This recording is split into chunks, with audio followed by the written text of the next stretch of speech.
کتونکو یو به د فیخ افسوسناکه واقعه څنګه چې تاسو ته پته ده دغسې په ډیرې کنډکو کې چې راغلی وه هغه 15 جنازې ادا کړې شوې دا مونږ ولاړ یو په دې وخت کې په چفل کې ټول مسلمانان په خپلو دعاګانو کې یا ساتي چې الله پاک دوی له په جنت الفردوس کې الله مقام ورکړي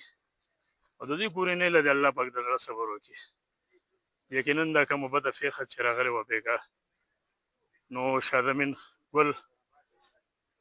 دغه لور د هغه والد صاحب او دغسې ویلی شي چې ټوټل 15 کسان په دې کې دغه وفات شوي دي 3 زنانه او 2 نارینه یقینا ډېره د افسوس خبره ده په زرګو خلک دلته راغلي دي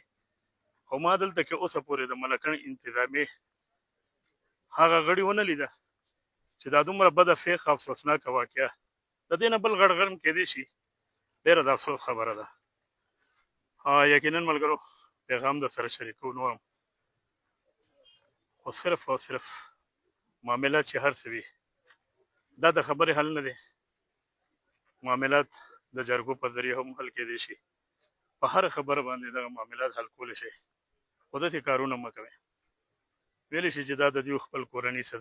ذاتي معاملات وو او د هغې په وجه باندې داسې بده فیښه راله چې 15 قیمتي هغه 2 ځوانان